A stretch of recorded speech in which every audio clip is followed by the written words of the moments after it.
deer is fighting desperately for its life.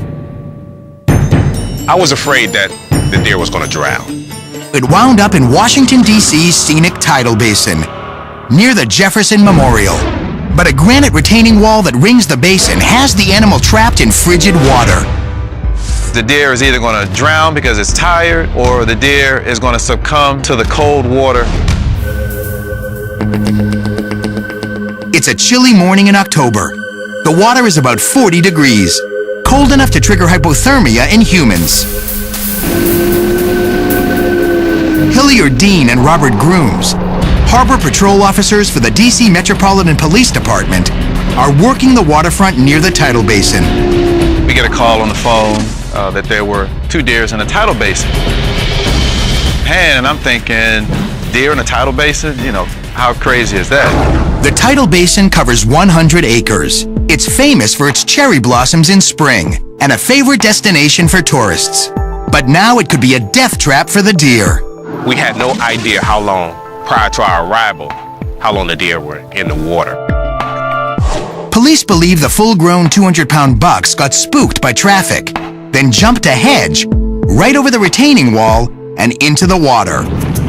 A TV news crew hears about the deer and rushes to the scene, just as officials launch a rescue attempt. The cops go after the deer in an inflatable boat called a Zodiac.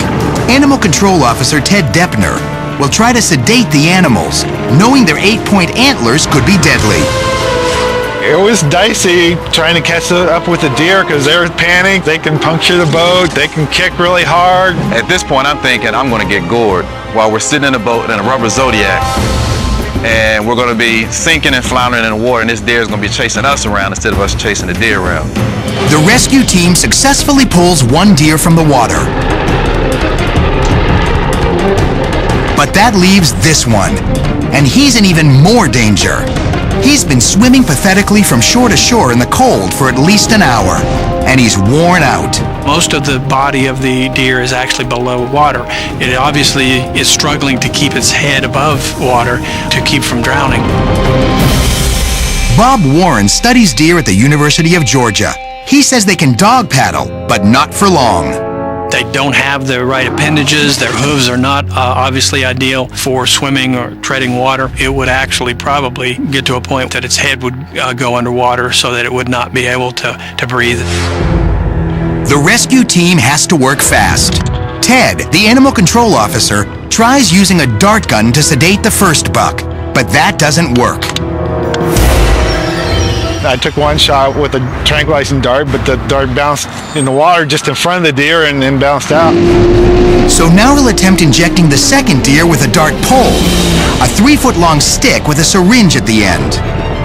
Right here, he jabs the deer's rump. So we were getting close to the deer when I was sticking this. Sometimes the deer would go under the water. Sometimes they're moving around. I was having a lot of problems with the needle bending.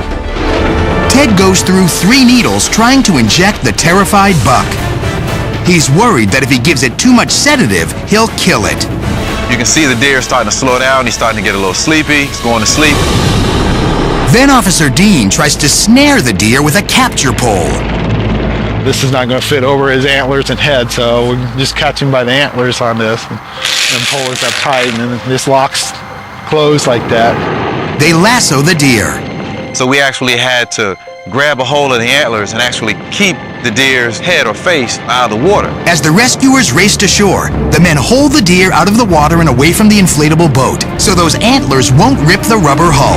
I'm looking right down the head of this deer and his antlers, but you can't get too focused in on that because you still have to respect that this deer is an animal and he could just come out from his sleep at any moment. On shore, fire department personnel help drag the poor guy to solid ground. They cover his eyes with a towel to keep him calm, and Ted gives him another shot for the final stage of the rescue.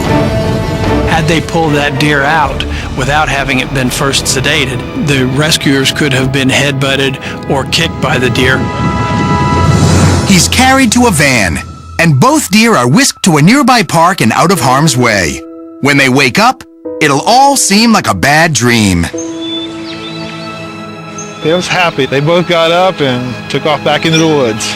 They're back nestled into some bush or wherever deers go, and they're happy, I'm happy. Great story, great ending.